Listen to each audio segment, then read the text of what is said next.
Guys, what is up? Welcome to another episode of Maximilian Must Know. Today we're going to have a review of the fragrance Every Storm, a Serenade by Imaginary Authors. Now, this is actually my 5th official review from this house. I've also reviewed in order Memoirs of a Trespasser, City on Fire, Slow Explosions, Cobra and the Canary, and there are others that I'd like to own. I'd like to own Falling into the Sea. Cape Heartache is another one I'd like to own at some point. Mosaic, which I believe might be getting discontinued, which is heartbreaking if that's true, because I'm probably going to miss out on it. And The Soft Lawn. For me, the earlier releases are my favorites from the house. You know, you could call me nostalgic, I suppose, but those are the ones that really sort of spoke to me. This one I actually did a group review with a bunch of other YouTube reviewers who are also fans of this house.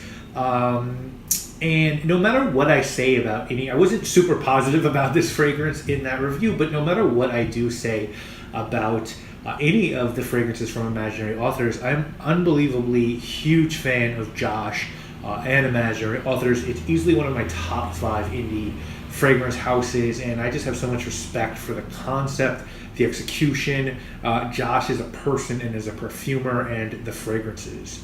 So every Imaginary Authors fragrance has an imaginary author and a story behind it.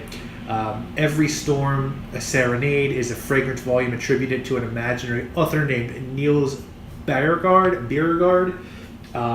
And the story goes like this. When Stina, a burgeoning writer, decamps at her mother's summer house for the winter to write a book, her trip overlaps for one day and one steamy night with a brawny fisherman named Ulf. While she struggles to gain traction with her novel, her fixation on the mysterious seafarer results in countless unsent letters, the contents of which chronicle the spiraling psyche of lust and longing. Set on the desolate west coast of Denmark during the tourist off-season, Every Storm Serenade is a meditative masterwork that will lull you with its well-designed sentences and intimate tone. So that's the story. As far as the fragrance goes, this one was released in 2015. Josh Meyer is the perfumer. And note-wise, we're going to get Danish spruce, eucalyptus, vetiver, cologne, ambergris, and seawater. You can get this one from the Imaginary Authors site, of course, and I believe Lucky Scent, I think Twisted Lily carries these as well.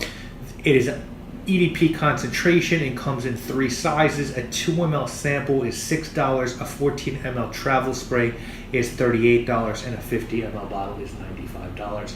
Now, as far as presentation goes, I got this sent to me before Josh was doing the sort of cardboard book boxes that I'm sure you guys all have seen, but the bottle is the new bottle. You can see it's got the IA stamp there, the new atomizer, and the notes are on the back. Danish spruce, eucalyptus, vetiver, cologne, ambergris, Baltic sea mist, and kind of cool artwork on the front there, a fish and a rock and some other geometric pattern of some sort. So, you know, standard IA presentation, which I think is pretty nice.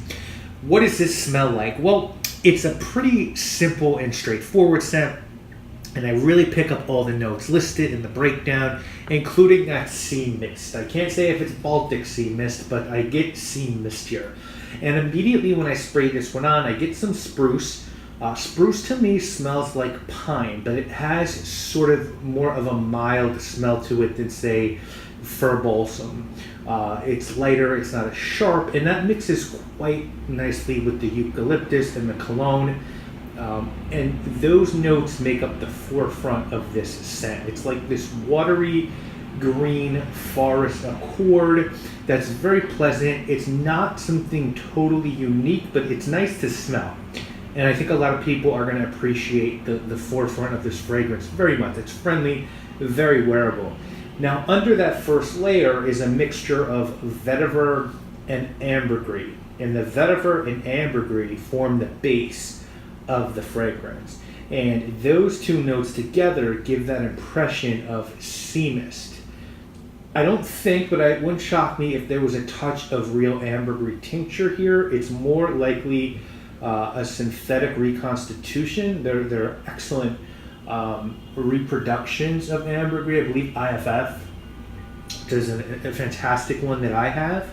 And I think that in a lot of imaginary authors' fragrances, Josh is really good at using other notes, mixtures of other notes, to make you believe he's using a material that's not there, whether it be apple and slow explosions or mint, a sort of mint essential oil in St. Julep. You know, Josh is really a fragrance illusionist magician.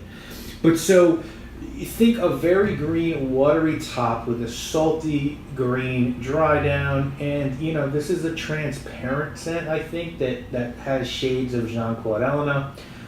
It's not complex, but it's not well made. It's executed very well, and it smells really nice in warmer weather. As far as performance, it's a decently good performing fragrance. For a watery, aquatic type scent, you're probably going to get 6 hours or so out of this one with decent projection. By no means is this beastly, but it's also better than a skin fragrance. And while I do think it's unisex, I think it's going to lean a little bit better towards men, because there's a sort of salty, almost sweatiness on it that might be off-putting to females. Seasonally, this is spring and summer. Ideally, for me, I'd wear this one dressed down in the summer. You know, this is a great fragrance to break out on a boat if you're ever, you know, in this situation where you get to sail or something like that, or a beach party or bonfire or something of that nature. If you can't get your hands on this, or just looking for something similar, Celle de Vetiver by the different company, I think, smells a good deal like this. It's sort of a salty vetiver that's probably in the same price range. But what this one really seems a sibling of is it smells to me a little bit like a less colored in version of Albatross by House of Matriarch. If you like this one and can afford that one, which is much pricier, I'd recommend getting that one. That one is more dense, and there's a little bit of smokiness to that one. If you like that one and you want a lighter, easier to wear version of that, I'd recommend getting this one. This is almost an EDT, and that's like an EDP. You know how like flankers will do companies will do EDP flankers? If you told me this was an EDT and Albatross was the EDP flanker, I'd probably believe it. You know, that's how similar they are to me. They don't smell 100% identical, but they're kissing cousins. If someone were trying to talk you into purchasing this fragrance, I think they tell you that it's an imaginary author scent for summer, but there's not a huge selection there. It's got mass appeal, it's easy to wear, and it's less expensive than Albatross. And, you know, it is sort of fairly unique. I don't think in the world of people who wear fragrance, everyone is going to be smelling like you. I think you're going to be safe there. If someone were trying to talk you into skipping this one, I think they'd say that, well, if you are in the world of people in a fragrance, this isn't novel.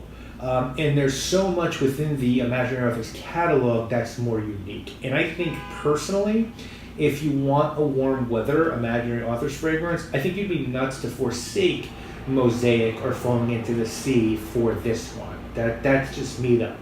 So obviously I don't score fragrances that I receive for review. But I have sort of, I guess, 180'd a little bit on this. When I did my first group review, I was not high on this one at all. I guess I just expected something different, and I found the time it was released to be curious. I think it came out in fall or winter, but the more I've sort of explored it, I do appreciate it. I just have smelled things like it. And I really like the Imaginary Author stuff that, for me at least, is novel and sort of out there. Now, all the work is great quality and very wearable, but I'm just into a little bit more esoteric. And because I've smelled, work like Falling into the Sea and Memoirs of a Trespasser, and even Bull's Blood, which I don't love, I just love when Josh pushes the envelope and creates something different that I don't expect. So that's sort of my take on this one. I'd love to know what others think of this one. Please let me know. Leave a comment. Let me know if you like this one, if you don't like this one. And that's it. Thank you guys all so much for watching. I'll see you next week with more videos. My name obviously is Maximilian, and I want to know. Peace, guys. I have nothing.